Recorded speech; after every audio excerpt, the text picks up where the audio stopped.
ସବୁଠୁ ଭଲ ଲାଗିବ ତ ବଡ଼ କଥା ହେଉଛି ଯେ ଆମ ପଞ୍ଚାୟତ ଯେଉଁ ପ୍ରକାର ଆମେ ସମୟ ଦେଇ ଗତି କରିଛେ ସେ ପଞ୍ଚାୟତରେ ଆମେ ଗୋଟେ ଆସିକି ବର୍ତ୍ତମାନ ଗୋଟେ ମେଫେୟାର ହୋଟେଲରେ ବସିଲା ଭଳିଆ ଷ୍ଟାଇଲରେ ଯେଉଁ ବସୁଛେ ଇଏ ତ ହେଉଛି ଗୋଟେ ବହୁତ ବଡ଼ ଆଚିଭମେଣ୍ଟ। ଦ୍ୱିତୀୟ କଥା ଶିକ୍ଷା ପାଇଁ ଯୋଜନା କରାଯାଇଛି ଏବଂ ତା ପାଇଁ ଖର୍ଚ୍ଚ କରାଯାଉଛି କି ପାଣି ଟିକେ ଶିକ୍ଷାନୁଷ୍ଠାନ ଦେବା ପାଇଁ କି କଲଚର ପାଇଁ କିମ୍ବା ଆମର ମାନେ ସୋସାଇଟି ପାଇଁ କିମ୍ବା ଆମର ଏଠି ମୁଁ ଆସିକି ଆମ କ୍ୟାମ୍ପସ୍ ଭିତରେ ଯେତିକି ବର୍ତ୍ତମାନ କନଷ୍ଟ୍ରକ୍ସନ୍ କାମ ଆମର ଚାଲିଛି ସେଇଟା ମୋତେ ବହୁତ ମାନେ ଏତେ ଖୁସି ଲାଗିଲା। ତ ଜଗନ୍ନାଥ କହିଲେ ତାର ଗୋଟେ ଗଣେଶ ମୂର୍ତ୍ତି ଦରକାର। ମୁଁ ଗଣେଶ ମୂର୍ତ୍ତି ଗୋଟେ ଦିଆହେବନି ଇଏ ଗୋଟେ କଥା।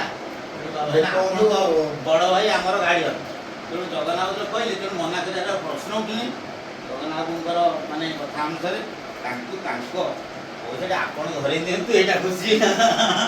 ଏଇଟା ହେଲା ଯେ ସେ ଆପଣଙ୍କର ଜଗନ୍ନାଥ 25,000 ଟଙ୍କା କହିଥିଲେ, ମୁଁ ଆପଣଙ୍କୁ 25,000 ଆମେ ଶୁଣନ୍ତୁ ଆମର ମୁଁ ଆଜି ଆସିଲା ପୂର୍ବରୁ ଭିଡ଼ିଓ ସାର୍ କଥା ହେଲି ସାର୍ ଏମିତି ଡୋନେସନ୍ଟା କେମିତି କ'ଣ ରିସିଭ୍ କରିବା ନା ତୁମେ ଗୋଟେ ରିଜଲ୍ୟୁସନ୍ ଆଗ କରିବ ଯେ ପଞ୍ଚାୟତର ସରକାରୀ କାର୍ଯ୍ୟ ତେଣୁ ସେ ମୋତେ କହିଲେ ଗୋଟେ ରିଜଲ୍ୟୁସନ୍ କରିବ ଯେ ପଞ୍ଚାୟତର ସୌନ୍ଦର୍ଯ୍ୟକରଣ ଆଉ ଉନ୍ନତିକରଣ ପାଇଁ କିଛି ବାଧ୍ୟକରଣ ବ୍ୟକ୍ତି ଆଉ ଅନୁଷ୍ଠାନ ମାନେ ପଞ୍ଚାୟତକୁ ଆର୍ଥିକ ସାହାଯ୍ୟ ଦେବା ପାଇଁ ଚାହୁଁଛନ୍ତି, ସେଇଟା ଗୋଟେ ରିଜଲ୍ୟୁସନ୍ ହେବ।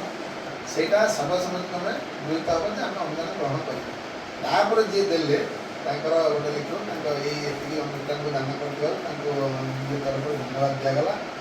ହେଇକି ତାପରେ ଏଇ ଯେଉଁଟା QR କୋଡ଼୍ରେ ଯେଉଁ ଡିପୋଜିଟ୍ ହେବ ସେଇ QR କୋଡ଼୍ ଆକ୍ଚୁଆଲି ବାବୁସାର ଜାଣିଛନ୍ତି ଜଗନ୍ନାଥ ତମକୁ କହୁଛି ଇଏ ଆକ୍ଚୁଆଲି ନା ମୁଁ ଦାନ କରୁନଥିଲି, ସମସ୍ତ ସମ୍ପଦର ଅଧିକାରୀ ହେଉଛନ୍ତି ଈଶ୍ୱର। ତାପରେ ମୁଁ ଆକ୍ଚୁଆଲି ଯଦି ମୋ ଘର ଢେଙ୍କାନାଳ କିମ୍ବା ଦିଲ୍ଲୀ ହେଇଥାନ୍ତା ତାହେଲେ ମୁଁ କ'ଣ ନା ଦାନ କরি ମୋରି ନିଜ ଗାଁ ଇଏ ମୁଁ ଏଇଠି ଦାନ କର୍ତ୍ତବ୍ୟ ସେଇଟା ମୁଁ ତ କଥା ହେଉଛି ମୋର କର୍ତ୍ତବ୍ୟ ଏଠି ଦେବା, ମୁଁ ନ ଦେବାଟା ହେଉଛି ଭୁଲ ମାନେ ମୁଁ ଫିଲ୍ କରୁଛି।